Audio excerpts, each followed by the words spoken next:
She begged them to spare her dog, never mentioning who her husband was. The wind cut across the frozen bridge like a blade, carrying Margaret Walker's terrified breath into the mountain air. Her small dog trembled against her chest as two massive figures closed in from either side. Tony, tattooed arms flexed and ready, and Norman, grinning with the confidence of a man who'd never faced consequences. "Please," Margaret whispered, her voice barely audible over the creek rushing below. "Just let us go." Norman kicked at the dog.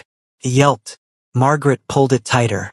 "Nobody out here but us," Tony said, grabbing her shoulder. "And nobody's coming for you." He was wrong. With shaking hands, Margaret reached for her phone. One call. That's all she managed before Norman slapped it from her grip, sending it skittering across the icy planks. But the call had already connected. 3,000 miles away, in a penthouse overlooking Seoul, Gun-woo heard his wife's scream cut through the line. He didn't curse, didn't shout. His hand tightened around the phone until his knuckles went white, and when he finally spoke, his voice was colder than the bridge where Margaret knelt. "Find them." Tony and Norman had no idea they'd just signed their own death warrants. They thought they'd beaten a defenseless woman. What they'd actually done was wake up one of the most feared men in Asia, and he was already on his way. These men made the worst mistake of their lives. Margaret's knees pressed into the frost-coated wood, pain radiating through her legs as she clutched Miso tighter. The little dog's heart hammered against her palm, matching the frantic rhythm of her own. She could feel the vibrations of heavy boots on the bridge, one set behind her, one circling to her left. "You hear that?" Norman's voice cut through the wind. "That's silence. That's what it sounds like when nobody gives a damn about you." Tony laughed, the sound harsh and metallic. His shadow fell over her like a shroud. "We've been watching you for weeks, sweetheart. Every morning, same walk, same bridge, same lonely routine." He crouched down, his breath hot against her ear. "You don't even have neighbors who'd notice you missing." Margaret kept her eyes down, her fingers buried in Miso's fur. The dog was still shaking, a low whimper building in his throat. She knew that sound. He was scared, but he was also ready to fight. She squeezed him gently, silently begging him not to.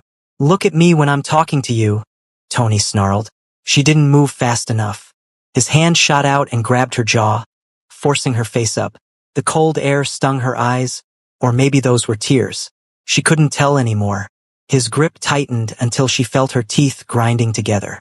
"That's better," he said. "Now here's how this works. You give us whatever's in that little purse of yours, and maybe we don't throw that rat over the side of this bridge." Norman moved closer, his boots scraping deliberately across the planks. "I don't like dogs much anyway, especially the yappy ones." Miso barked. Sharp, protective, fearless. "Shut that thing up," Norman said. Margaret pulled Miso closer, turning her body to shield him. "Please, he's just scared. I'll give you whatever you want. Just don't." Tony's backhand caught her across the cheek. The world tilted. She tasted copper. Miso erupted into furious barking, his small body rigid with rage. "I said shut it up." Through the ringing in her ears, Margaret heard herself speaking, words tumbling out in a desperate stream.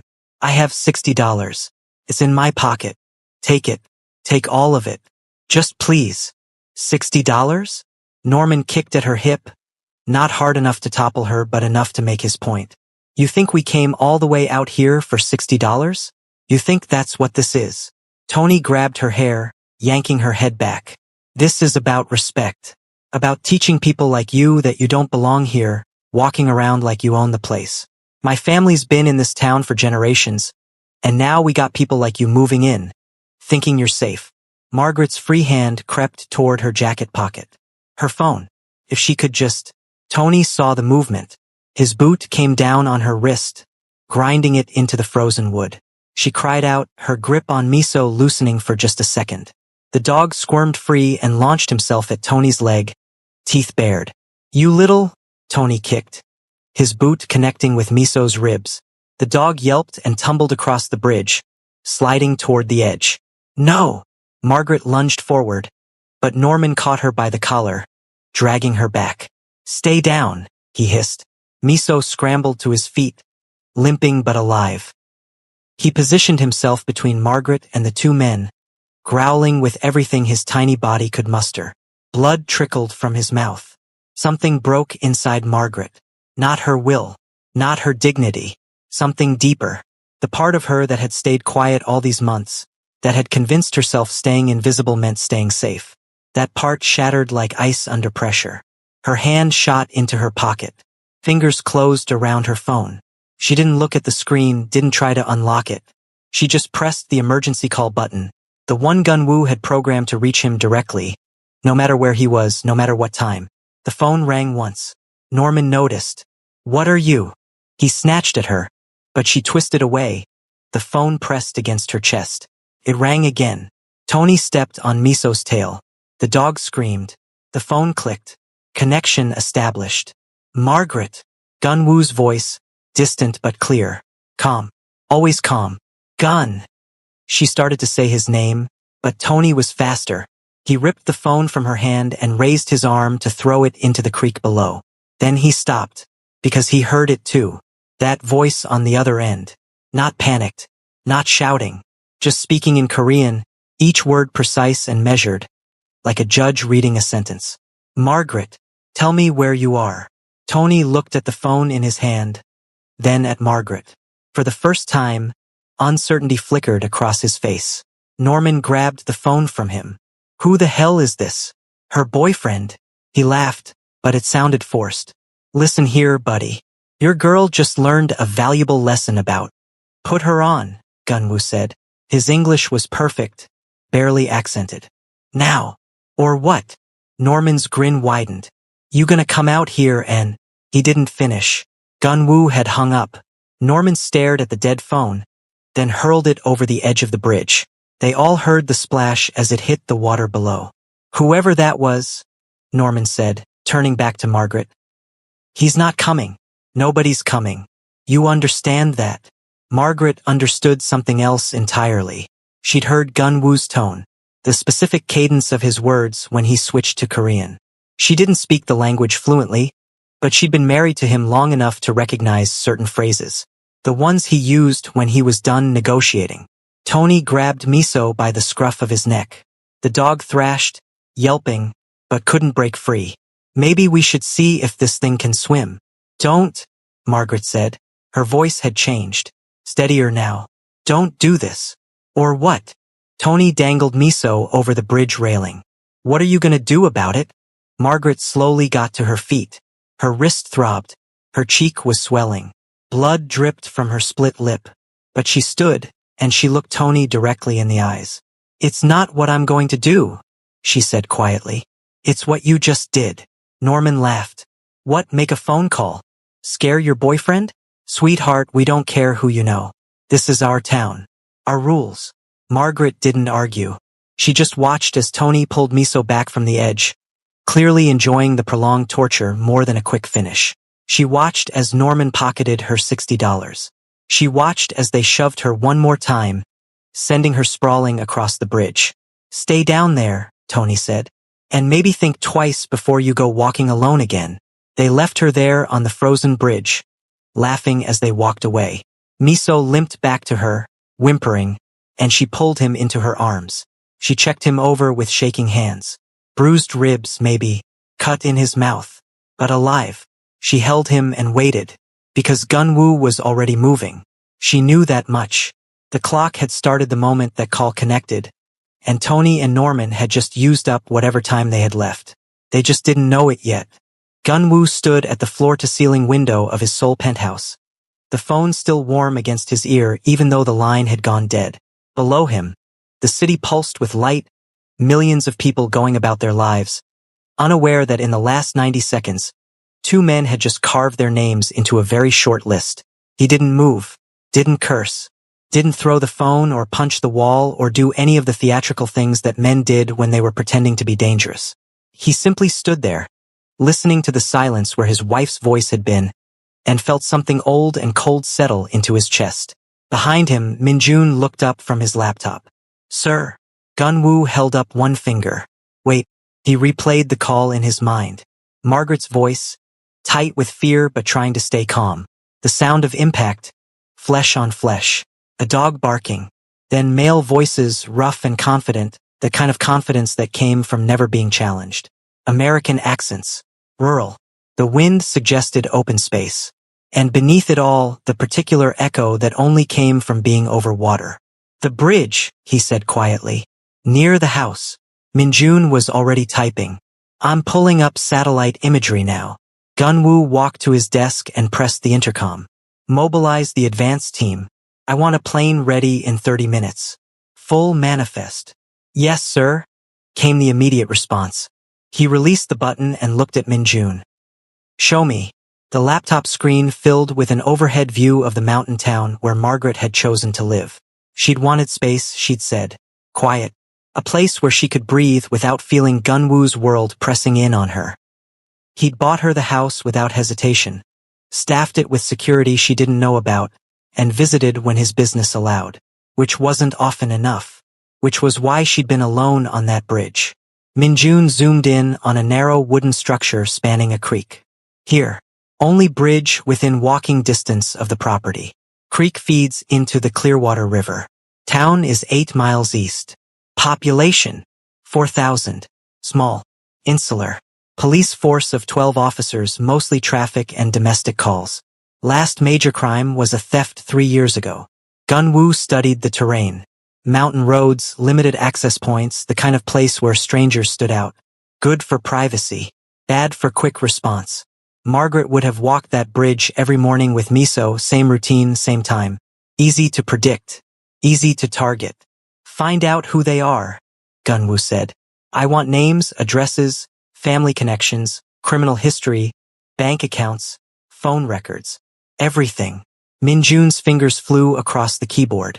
I'll need access to local law enforcement databases. You have it. Sir, that could take. You have 20 minutes. Minjun swallowed and nodded. Yes, sir. Gunwoo turned back to the window. His reflection stared back at him, face calm, expression neutral. People often mistook that calm for weakness. They thought men who controlled their emotions were somehow less dangerous than the ones who shouted and threatened. They were wrong. The ones who stayed calm were the ones who'd learned to channel everything into precision. His phone buzzed.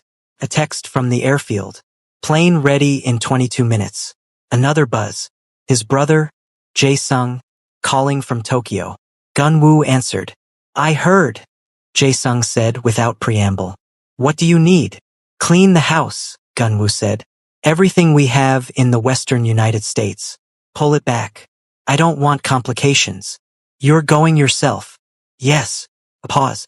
Gunwoo, if this is about Margaret, if someone touches your wife, what do you do? Another pause, longer this time. I'll have our people out of the region in 6 hours. Do you want support on the ground? No. This is personal. Personal can be messy. Gunwoo's jaw tightened. It won't be. He ended the call and turned back to Minjun. Status. I'm in their system now. Running facial recognition on known offenders in the area. If they have records, we'll have them. Gunwoo walked to his safe and entered the combination. Inside were 3 passports, all legitimate, all under different names. He selected the Canadian one. Harder to trace, easier to explain if questioned. Below the passport sat a handgun he hoped he wouldn't need and a leather wallet containing cash in multiple currencies. Got them, Minjun said. Tony Russo, 34. Norman Webb, 37. Both have priors. Assault, theft, drug possession. Tony did 18 months for armed robbery 5 years ago. Norman's charges kept getting dismissed. Looks like his uncle is a county supervisor. Gunwoo moved behind Minjun to look at the screen. 2 faces stared back at him from mugshots. Tony, bald and tattooed, trying to look tough for the camera. Norman, smirking like the whole thing was a joke. Gunwoo memorized every detail. The shape of their faces. The way they held their heads. The look in their eyes that said they'd never really paid for anything they'd done. That was about to change. Addresses, Gunwoo said. Tony lives in a trailer park off Route 40. Norman has a house on Maple Street, residential area. Both within town limits. Employment. Tony works part-time at a garage. Norman claims disability but drives a new truck. Draw your own conclusions. Gunwoo drew them. Who else? Sir, who else do they associate with? Who protects them? Minjun clicked through screens. Norman's uncle is Howard Webb, county supervisor, like I said, connected to the sheriff's department. Tony's cousin runs the local bar where most of the off-duty cops drink. They're protected, sir. Small-town protection, but it's real. Gunwoo nodded slowly. He'd expected as much. Men like Tony and Norman always had someone covering for them. That's why they stayed bold. That's why they thought they could corner a woman on a bridge and walk away clean. Send me everything, Gunwoo said. I want it on my phone before I board. Done. Sir, what about Margaret? Should we send someone to check on her? Gunwoo had already thought about that. If he sent people now, it would alert anyone watching. It would signal that Margaret wasn't as alone as she appeared. Better to let Tony and Norman think they'd won. Let them relax. Let them go home and celebrate and tell their friends about the woman they'd put in her place. No, Gunwoo said. She's strong enough to wait. He hated saying it. Hated knowing she was hurt and scared and he wasn't there. But this wasn't about his feelings. This was about doing it right. Margaret had survived the initial attack. Now she needed him to finish it properly. Minjun hesitated. Sir, I have to ask. How far are we taking this? Gunwoo looked at the faces on the screen one more time. They put their hands on my wife. They threatened to kill her dog. They made her beg. He picked up his passport and wallet. How far do you think? Minjun didn't answer. He didn't need to. Gunwoo's phone buzzed again. The plane was ready. He grabbed his coat and headed for the door, then stopped and turned back. Minjun. Yes, sir. When I land, I want to know where they are, who they're with, and what they're doing every single second. I want their phones tracked. I want their credit cards monitored. If they so much as buy a cup of coffee, I want to know about it. Understood. Gunwoo opened the door, then paused. And Minjun? Find out if they have dogs. Minjun looked up, confused. Sir, just find out. Gunwoo walked out into the hallway. The elevator was waiting.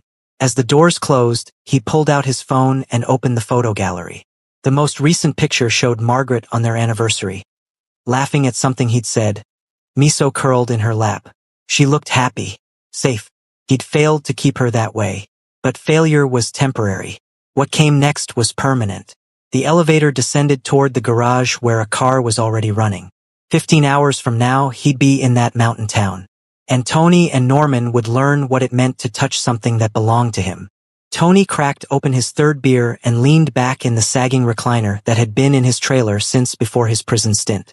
The television flickered with some reality show he wasn't watching. His knuckles still ached from where they'd connected with that woman's face. A satisfying reminder of the afternoon's work. Best part, he said, taking a long pull from the bottle, was when she tried to call someone, like anybody gives a damn. Norman sat across from him on the stained couch, feet propped on the coffee table littered with pizza boxes and ashtrays. He scrolled through his phone, half listening. Should have seen her face when I threw that phone in the creek. Pure panic. Think she'll report it? Norman snorted. To who? Sheriff Patterson? He's drinking at my cousin's bar right now. Besides, what's she gonna say? 2 guys roughed her up and she can't prove a damn thing? No witnesses. No cameras. No evidence. He looked up from his phone. That's the beauty of this town, Tony. We know how things work here. Tony grinned and raised his beer. To knowing people. Norman clinked his bottle against Tony's. To knowing people. They drank. Outside. The trailer park was quiet except for a dog barking somewhere in the distance. Tony thought about that little rat dog. The way it had tried to defend its owner. Pathetic. He'd kicked plenty of dogs in his time, but there was something extra satisfying about hurting one that actually tried to fight back. His phone buzzed. Text from his cousin Jake at the garage. You still coming in tomorrow?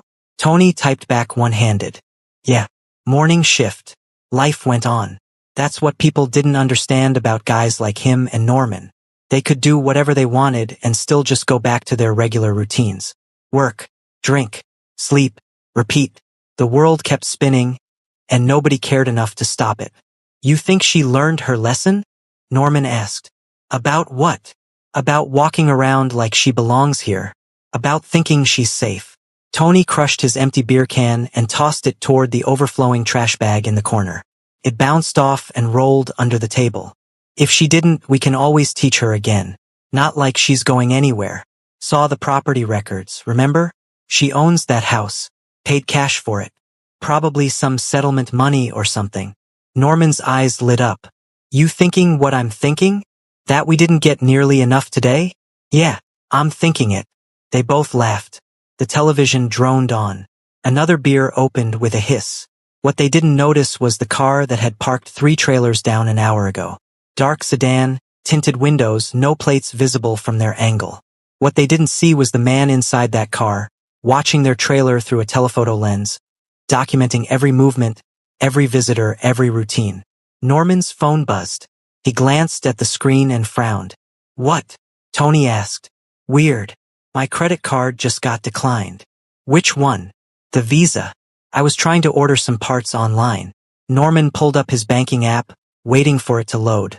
Had like 1,500 on there last time I checked. Tony reached for another beer. Probably just fraud protection. Happens to me all the time. Yeah, probably. But Norman kept staring at his phone. The app finally loaded. His balance showed 0. What the hell? What? My account's empty. Tony sat up. Empty like overdrawn or empty like $0 Says there was a wire transfer this afternoon cleaning out the whole thing. To where? Doesn't say. Just says external transfer. Norman's thumb moved frantically across the screen, trying to find more information. This is bullshit. Someone hacked my account. Tony's buzz was fading. Call the bank. It's after hours. I'll have to wait until tomorrow. Norman threw his phone on the couch. Probably some scammer in India or something. They'll fix it. Yeah, Tony said.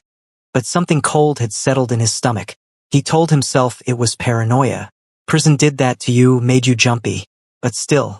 Empty bank account the same day they'd roughed up that woman? Coincidence. Had to be.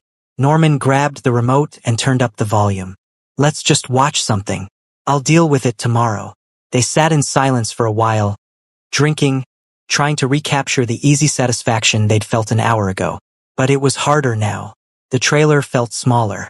The air felt heavier. Tony's phone buzzed again. Another text from Jake.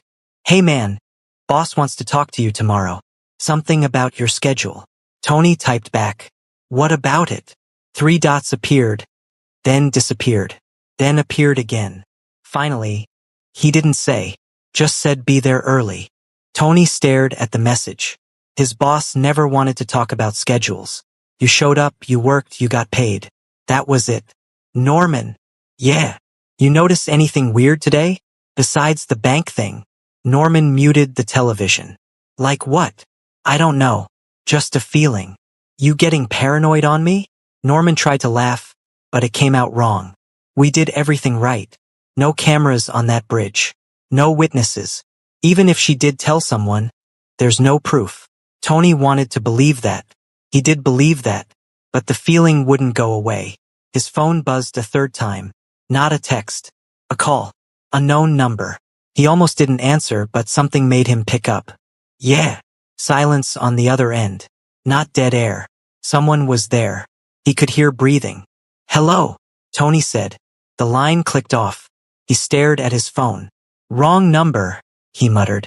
Norman was looking at his own phone again, face pale in the glow of the screen.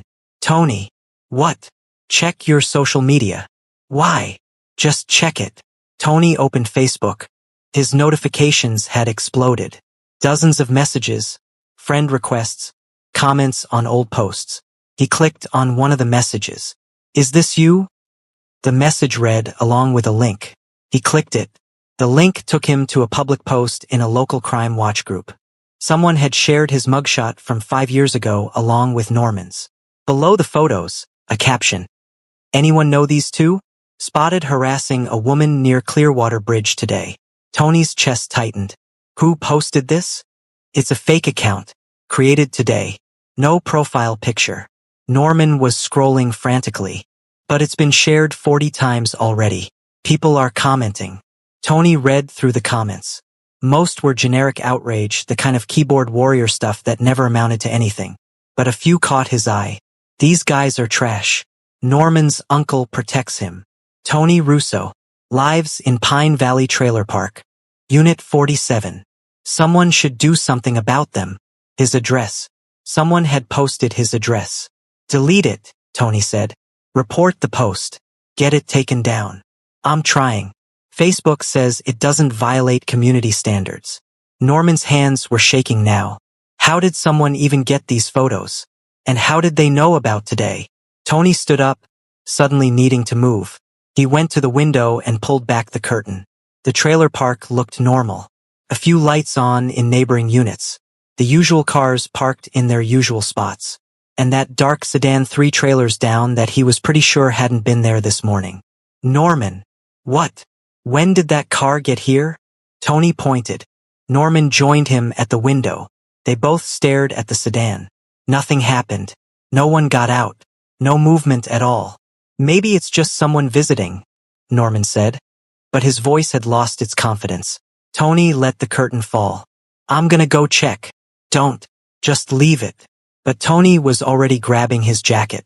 The beer had burned off, replaced by something sharper. Fear, maybe.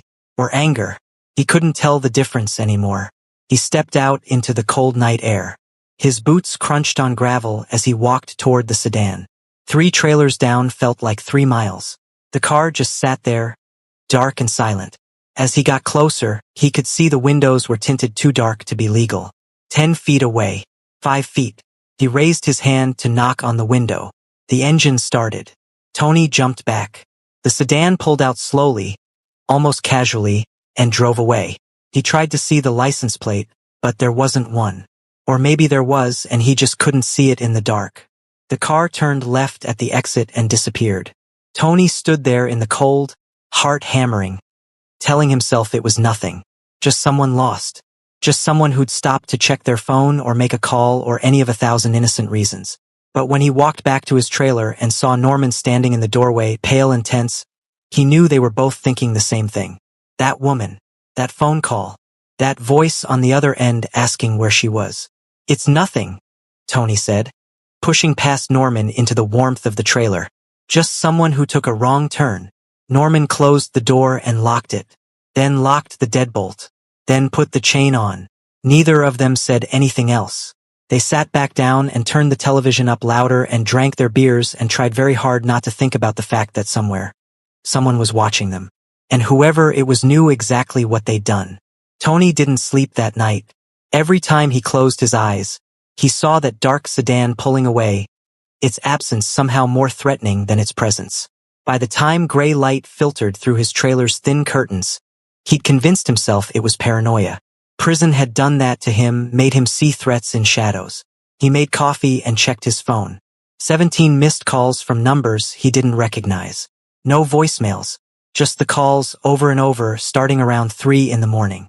He blocked each number and tried to shake off the unease crawling up his spine. His shift at the garage started at 7. He showered, dressed, and drove his beat-up Ford through empty streets to Jake's auto body. The bay doors were already open, Jake's truck parked in its usual spot. But when Tony walked in, he found his cousin standing by the coffee maker with his arms crossed and his jaw set in that way that meant bad news. "We need to talk," Jake said. Tony grabbed a mug.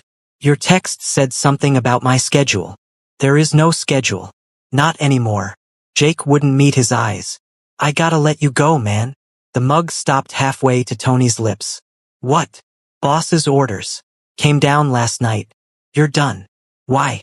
"I've been here 3 years. Never missed a shift. Never."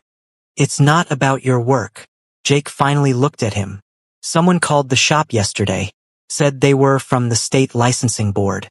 Said they were investigating complaints about our certifications, our insurance, everything.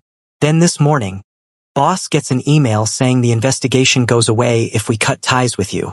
Tony set the mug down before he could drop it. "That's illegal. They can't do that." "Maybe, maybe not. Boss doesn't care. He's not risking his business for anybody, including you." Jake pulled an envelope from his back pocket. "Here's what we owe you." "I'm sorry, Tony. I really am." Tony took the envelope without opening it. His hands felt numb. This is about yesterday. What happened yesterday? Nothing. Forget it. Tony turned to leave, then stopped. Who called? Did they give a name? No name. Boss said the guy had an accent. Asian, maybe. He wasn't sure. The coffee in Tony's stomach turned to acid. He walked out into the morning sun and sat in his truck for 10 minutes, trying to process what had just happened. His phone rang. Norman. Please tell me your day is going better than mine, Norman said. I just got fired. Silence. Then, my disability check didn't come through. Called the office 3 times. They keep saying there's a problem with my file and they're investigating. Meanwhile, my bank account is still empty, and they're saying it'll take 5 to 7 business days to investigate the transfer. Tony started his truck. Where are you? Home. Where else would I be? Stay there. I'm coming over. Norman's house sat in a neighborhood that had seen better days, probably around the time Norman's parents were still alive. The lawn needed mowing. Paint peeled from the siding. But it was his, paid off with money from his parents' life insurance, and that had always given him a sense of security that Tony envied. That security was cracking now. Tony could see it in the way Norman opened the door, eyes bloodshot and darting, checking the street before letting Tony inside. Something's wrong, Norman said, closing the door. Something's really wrong. They sat in Norman's kitchen. Empty beer cans from the night before still littered the counter. Norman's laptop was open, browser tabs multiplying across the screen as he tried to make sense of what was happening. My disability. Your job. My bank account. Norman ticked them off on his fingers. This isn't random. This is coordinated. You think it's about yesterday. What else could it be? We rough up some woman and suddenly our lives are falling apart. Norman laughed, but it sounded desperate. But that doesn't make sense. She's nobody. Just some woman living alone. Tony thought about the voice on the phone, the accent Jake mentioned, the way that Sedan had sat outside his trailer, watching. Maybe she's not nobody. Norman's phone rang. He glanced at the screen and his face went white. It's my uncle. Answer it. Norman put it on speaker. Uncle Howard? Norman. Howard Webb's voice came through tight and clipped. I need you to tell me what you did. What do you mean? Don't play stupid with me. I got a call this morning from the state attorney's office. They're opening an investigation into county contracts. Specifically, contracts I approved. They mentioned your name. They mentioned irregularities. They mentioned fraud. Norman stood up so fast his chair tipped over. I didn't do anything. Then why are they asking about you? Why are they pulling records from the last 5 years? Why did I just get a letter saying my position is under review pending the outcome of this investigation? Uncle Howard, I swear. You listen to me. Whatever you're mixed up in, you fix it. Today. Because if I go down, you're going down harder. You understand me? The line went dead. Norman stared at his phone like it had grown teeth. He hung up on me. He never hangs up on me. Tony's own phone buzzed. Text from a number he didn't know. No words. Just a photo. He opened it and felt his blood go cold. The image showed him and Norman on the bridge yesterday. The angle was from above, probably a drone or satellite. The timestamp in the corner read exactly when they'd been there. And in the foreground, clear as day, was Margaret on her knees, miso clutched to her chest. Norman, Tony said quietly. Look at this. Norman looked. His face went gray. Where did you get that? Someone just sent it to me. Another text came through. This time with words. Delete this and 10 more copies appear. Screenshot it and it goes to every news outlet in the state. You have something I want. We should talk. Tony's hands were shaking. What do we have that anyone wants? We took $60 and scared some woman. Norman was pacing now, running his hands over his head. That phone call. Remember? She called someone before I threw her phone. What if that someone has money? What if they're connected? Connected to what? The state attorney? The licensing board? My boss? I don't know. Norman's voice cracked. But someone is doing this. Someone with resources. Someone who can dig up dirt on my uncle and get you fired and freeze bank accounts. He stopped pacing. Someone who knew exactly where we were yesterday and has proof. Tony looked at the photo again. The clarity was too good. The angle was too perfect. This wasn't amateur hour. This was professional surveillance. His phone rang. Unknown number. He almost didn't answer, but Norman nodded frantically. Tony swiped to accept. Yeah. Tony Russo. The voice was calm, measured, with a trace of an accent. We need to discuss your actions yesterday. Who is this? Someone who cares very much about Margaret Walker, the woman you assaulted, the woman whose dog you threatened to kill. Tony's throat went dry. Listen, that was just what? Just a bit of fun? Just teaching someone a lesson. The voice stayed calm, but something underneath it made Tony's skin crawl. You made a mistake, Tony. You hurt someone under my protection. Now we're going to correct that mistake. What do you want? I want you to understand something. The job you lost? That's not coming back. The bank account? That money is gone. Your uncle's investigation? That's real and it's going to get worse. And this is just the beginning. Norman grabbed Tony's arm, mouthing, put it on speaker. Tony did. You there, Norman? The voice said. I know you're listening. Norman's eyes widened. How? I know everything about you. I know Norman Webb Jr. lives at 247 Maple Street. I know he collects disability for a back injury that doesn't exist. I know his uncle has been covering up his criminal history for years. I know Tony Russo lives in Unit 47 at Pine Valley Trailer Park. I know he's violated his parole 6 times, but his cousin Jake kept that information quiet. Should I continue? Neither of them spoke. Good. Now here's what's going to happen. You're going to feel pressure. Real pressure. Your money will dry up. Your protections will disappear. Your friends will stop returning calls. And you're going to wonder when it will end. When? Tony managed to ask. When I decide you've paid enough. Or when you do something stupid and force me to end this permanently. Your choice. The line went dead. Tony and Norman stared at each other. Outside, a car door slammed. They both jumped. Norman went to the window and pulled back the curtain. A police cruiser sat at the curb. Officer Patterson, Norman's usual contact in the department, was walking up the driveway. Maybe he's here to help, Norman said, already moving toward the door. But when he opened it, Patterson's face was stone. Norman Webb, I need you to come down to the station. We have some questions about your disability claims. What? Patterson. Come on, you know me. I know you, which is why I'm asking nicely instead of bringing a warrant. But we're doing this today. You can ride with me or follow in your own vehicle, but we're going now. Norman looked back at Tony, panic clear in his eyes. Tony wanted to say something reassuring, but he had nothing. Patterson was someone they counted on, someone Norman's family had owned for years, and now he was treating Norman like a stranger. I'll follow, Norman said weakly. Patterson nodded and walked back to his cruiser. Norman grabbed his keys with shaking hands. This is happening, he said. This is really happening. Tony watched Norman drive away behind the police cruiser. Then he got in his own truck and just sat there, engine off, trying to understand how 24 hours could destroy everything they'd built. The protections they'd relied on were vanishing like smoke. And somewhere, someone was orchestrating all of it with surgical precision. His phone buzzed one more time. Another text. Another photo. This one showed him sitting in his truck right now, taken from somewhere across the street. Below it, a single word. Watching. Tony looked up, scanning windows and roof lines, but saw nothing. He started his truck and drove home with his hands locked on the wheel, knowing that every turn, every stop, every moment was being documented by someone he couldn't see. Someone who wasn't done with them yet.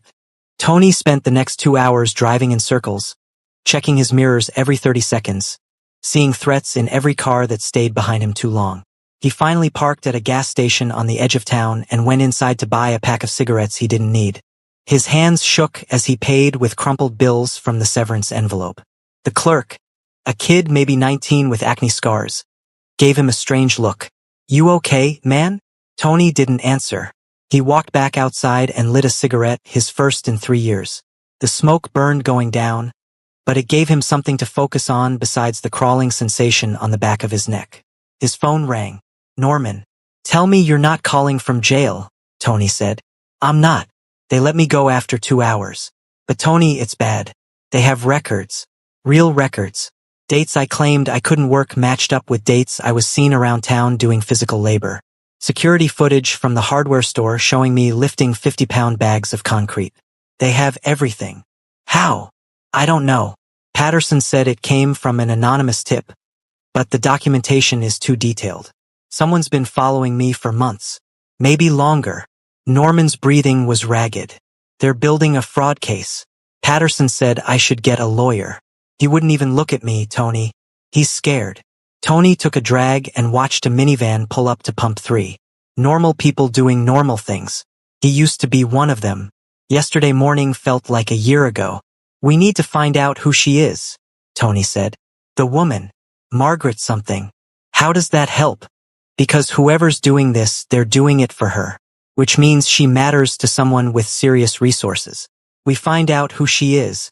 Maybe we understand what we're up against. Norman was quiet for a moment. I know a guy at the county assessor's office. Owes me a favor. I can get property records. Do it. Call me back. Tony finished his cigarette and immediately lit another. A black SUV pulled into the gas station and parked 2 spaces away. Tinted windows. Engine running. Nobody got out. He stared at it. The SUV stared back. Tony stubbed out his cigarette and got in his truck. As he pulled away, the SUV stayed put. He told himself it meant nothing. Told himself he was losing it. But when he checked his mirror 3 blocks later, the SUV was there, keeping a careful distance. His phone rang again. Norman calling back faster than expected. Got it, Norman said. Property at 1847, Ridgeline Road, purchased 14 months ago. Owner of record is Margaret Walker. Paid $375,000 cash. Tony pulled into a McDonald's parking lot. The SUV drove past without slowing. Walker. That her married name or maiden name? Doesn't say. But here's the thing. I had him dig deeper. The wire transfer for the property came from an international account. Singapore. Business name listed as Daehan Holdings. What's Daehan? Korean word. Means great or grand or something. It's a Korean company, Tony. Tony's stomach dropped. The accent Jake mentioned. The voice on the phone. The surgical precision of everything falling apart. Keep going. I Googled it. Daehan Holdings is a shell company. No public information except a registered address in Seoul. But when I searched Margaret Walker with Korean connections, I found something else. Norman's voice got quieter. There's a Margaret Walker who married a Korean national 8 years ago in Los Angeles. Small ceremony, barely any records. But I found a photo from some society page. And her husband's name is Kim Gun-woo. The name meant nothing to Tony. So I searched that name. Norman was breathing fast now. Tony, there are message boards, forums, places where people talk about organized crime in Asia. And that name comes up. A lot. Tony's hands tightened on the steering wheel. What kind of organized crime? The Korean kind. The serious kind. There's not much solid information because nobody wants to talk about him directly. But from what I'm piecing together, Kim Gun-woo runs operations across Korea, Japan, parts of Southeast Asia. Money laundering, smuggling, protection rackets. He's connected to politicians, police, corporations. And Tony, Norman's voice cracked. People are afraid of him. Really afraid. There are stories about people who crossed him just disappearing or losing everything they had before they could even understand what happened. Tony stared through his windshield at families walking into McDonald's. Kids begging for Happy Meals. The mundane reality of a Wednesday afternoon. None of them knew that 2 men were sitting in vehicles across town, having their entire understanding of the world collapse. You're telling me, Tony said slowly, that the woman we beat up on that bridge is married to a Korean mob boss.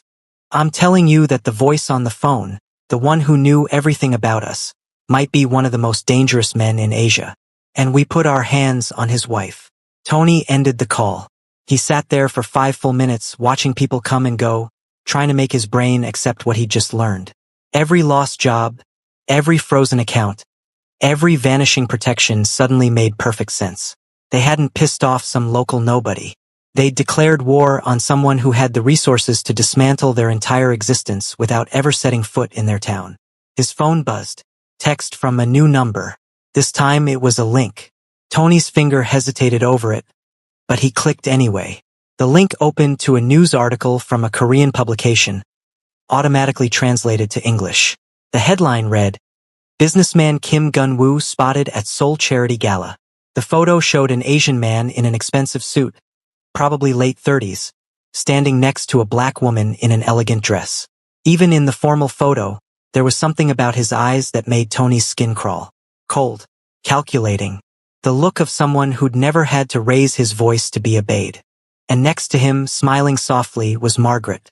Same woman from the bridge, but transformed. Confident, protected, loved. Another text came through. "Now you know who you touched. Now you understand what's coming." Tony's phone rang immediately. Norman again. "Did you get a link?" Norman asked. "Yeah. That's him. That's actually him. Tony, I've been reading more. This guy doesn't just have money. He has people. Trained people. The kind who know how to make problems disappear. The kind who..." Norman's voice broke. "We're dead. We're actually dead. We're not dead." "How do you know?" "Because if he wanted us dead, we'd already be dead." Tony started his truck. "He's playing with us, showing us he can take everything away piece by piece. He wants us to suffer first. That's supposed to make me feel better?" Tony didn't have an answer for that. He drove back toward his trailer, mind racing through impossible scenarios. Run? They'd never make it. Fight? Against what? An international crime organization. Apologize? To a man whose wife they'd beaten and whose dog they'd threatened to kill? There was no good option. There never had been. They'd made their choice on that bridge, and now they were living with the consequences. When he pulled into Pine Valley Trailer Park, he noticed immediately that something was wrong. His neighbors were outside, clustered in small groups, all looking at his trailer. As he parked, Mrs. Chun from Unit 52 hurried over. "Tony, the police were here," she said. "With a warrant. They searched your place." "For what?" "They wouldn't say, but they took boxes. Lots of boxes." She lowered her voice. "There were drugs, Tony. They found drugs in your trailer." "That's impossible. I don't do drugs. I don't even drink hard liquor anymore. I'm just telling you what I saw. They took photos, documented everything, said they'd be back." She looked at him with something like pity. "What did you do?" Tony walked past her to his trailer. The door hung open, yellow police tape across the frame. Inside was chaos. Drawers emptied, couch cushions sliced open. And on his coffee table, right where anyone could see it, sat a clear bag of white powder that absolutely had not been there this morning. He backed out slowly, hands raised even though no one was there to see. Someone had planted evidence. Someone with access to his trailer, to police connections, to the kind of pull that could make a search warrant appear in hours. His phone rang. The same unknown number from before. "See how easy this is?" the voice said. "Your trailer. Norman's house. Your cousin's bar. Your uncle's office. We can put anything anywhere. We can make you guilty of anything we want. And there's nothing you can do to stop it. What do you want from us?" Tony's voice came out as a whisper. "I want you to understand that you're not in control. You never were. Men like you operate because men like me allow it. We let you think you're powerful. We let you think you're protected. But the moment you step out of line, the moment you touch something that belongs to us, all that imaginary power disappears. We didn't know. We didn't know who she was. You didn't care. That's the real problem. You saw a woman alone and decided she was prey. You made assumptions based on how she looked, where she lived, who you thought would protect her. You were wrong about all of it." Tony heard sirens in the distance, getting closer. "Are those for me?" "Yes. Possession with intent to distribute. That's 5 to 10 years, Tony. And your parole violation means you serve the maximum. Of course, the drugs will disappear before trial. The case will fall apart. But not before you sit in county lockup for a few months wondering if this is your new reality." "Please," Tony said, and hated himself for it. "Please, we made a mistake. We're sorry." "Are you sorry you did it?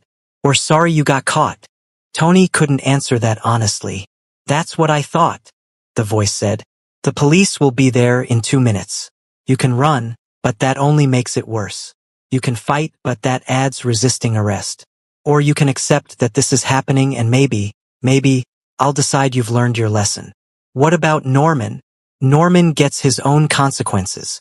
You don't get to worry about him anymore. You only get to worry about yourself. The sirens were close now, maybe 2 streets away.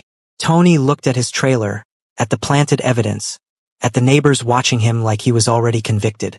Everything he'd built since getting out of prison, every effort to stay clean and keep his head down, had been erased in 48 hours.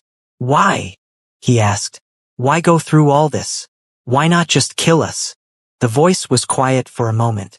When it spoke again, there was something almost thoughtful in its tone. Because Margaret asked me not to. She said you're still human beings, that everyone deserves a chance to learn from their mistakes. So I'm giving you that chance. You get to live. You get to rebuild. But you'll do it knowing that every single thing you have can be taken away in an instant. You'll do it knowing that somewhere, I'm still watching. And if you ever think about hurting another person who looks vulnerable, who looks alone, who looks like easy prey, you'll remember this feeling. 3 police cars turned into the trailer park. Goodbye, Tony Russo, the voice said. Use this time wisely. The line went dead. Tony set his phone on the hood of his truck and put his hands behind his head. As the officers approached with weapons drawn, as Mrs. Chun gasped and pulled her grandkids inside, as his entire world collapsed around him, Tony finally understood the truth. They hadn't beaten up a random woman on a bridge. They'd picked a fight with a ghost who had the resources of a small country and the patience to destroy them slowly. And the only reason they were still breathing was because that ghost's wife had a bigger heart than they deserved. The county lockup smelled like industrial cleaner and desperation.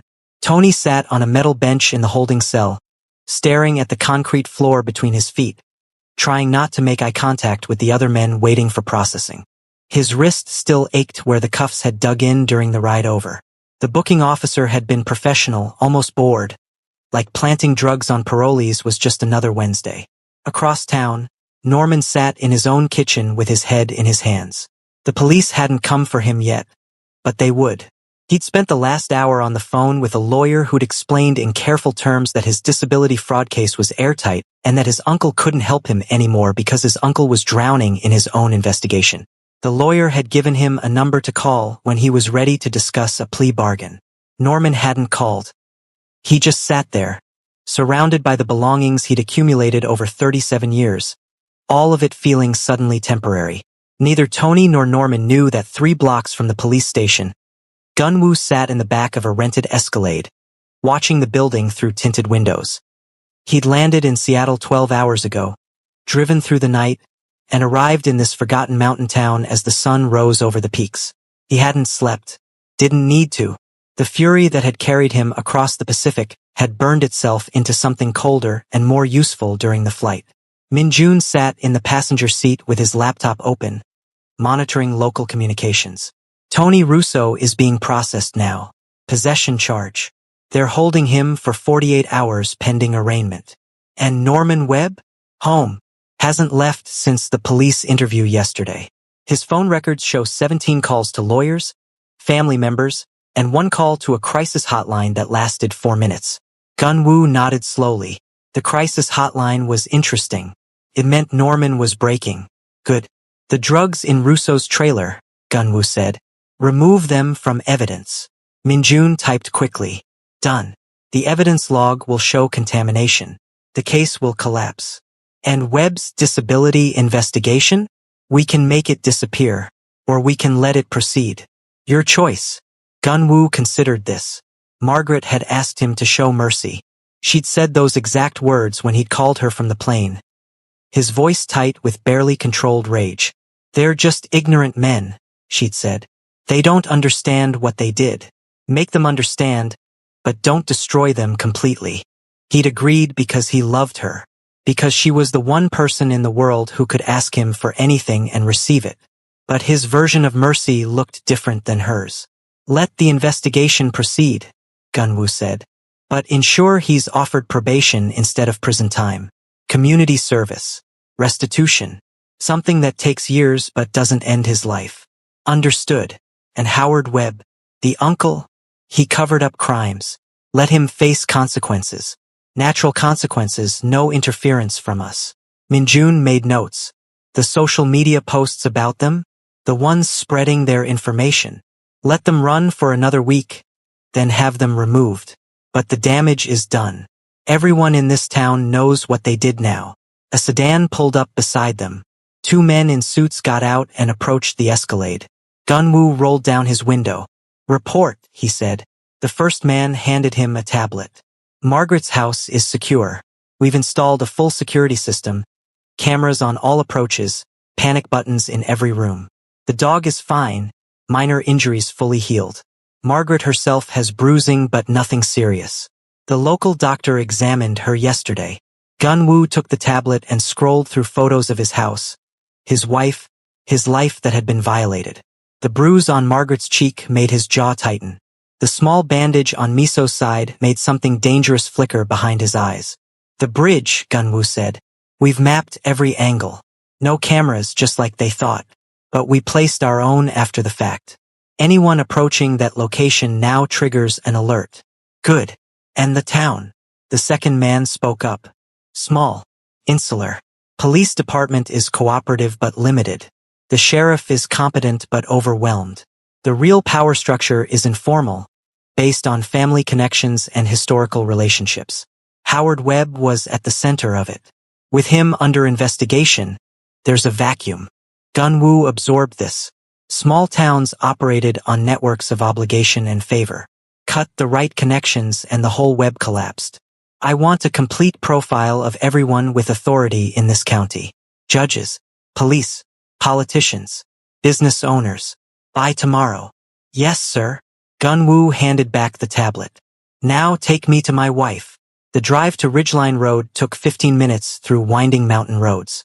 Gunwoo watched the landscape pass, understanding why Margaret had chosen this place. It was beautiful in a stark way, all sharp peaks and deep forests. Quiet, remote. The kind of place where you could breathe without feeling the weight of cities and crowds and expectations. The kind of place where two men had thought they could attack a woman without consequences. The house appeared around a curve, modern and clean against the wild backdrop. Solar panels on the roof. Large windows facing the mountains. Margaret's taste, practical and elegant. The Escalade pulled into the driveway behind Margaret's car. Gunwoo was out before the vehicle fully stopped. Margaret opened the door as he approached. She wore a soft sweater and jeans, her hair pulled back, the bruise on her cheek painted in shades of purple and yellow. When she saw him, her composure cracked. "Not much, just enough." He crossed the distance and wrapped his arms around her. She pressed her face into his shoulder and breathed out, a long exhale that carried 2 days of tension. "I'm okay," she said quietly. "I know." He pulled back just enough to look at her face, his thumb gentle near the bruise. "But you shouldn't have had to be. It wasn't your fault. I left you alone. I chose to be alone. I needed space. We talked about this." She took his hand and led him inside. "You can't protect me from everything. I can try." The house was exactly as he remembered, warm and lived in, full of the small touches that made it Margaret's. Books on shelves, plants in windows, photos of their life together scattered among landscapes and abstracts. Miso appeared from the kitchen, tail wagging carefully, a small bandage visible on his side. Gunwoo crouched down. The dog approached cautiously, then recognized him and pushed his head into Gunwoo's palm. He examined the bandage with careful fingers. "The vet said he'll be fine," Margaret said. "He was protecting me. Bit one of them before they kicked him." Gunwoo looked up at her. "Which one?" "Gunwoo. Which one kicked him?" Margaret sighed. "Tony, the one with tattoos. But it's done now. You've already made your point. I saw the news about the arrests, the investigations. This town is talking about nothing else." Gunwoo stood slowly. "They put their hands on you. They threatened to kill your dog. They humiliated you because they thought you were powerless." His voice stayed calm, but something in it made Margaret's expression soften with understanding. "Making their lives difficult for a few weeks isn't enough. What more do you want?" "I want them to rebuild from nothing. I want every step forward they take to remind them of what they did. I want them to lie awake at night wondering if I'm still watching." I want them to flinch every time they see someone who looks vulnerable, wondering if that person has someone like me behind them. Margaret moved closer and took both his hands. You're a good man pretending to be a bad one. I'm a bad man trying to be good for you. Then be good now. You've made them afraid. You've taken away their power. You've shown them consequences. That's enough. She squeezed his hands. I don't want you to become what they feared you were. Gunwoo was quiet for a long moment.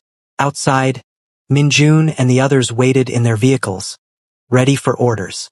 Back in town, Tony sat in a cell and Norman sat in his house, both men facing the ruins of their lives.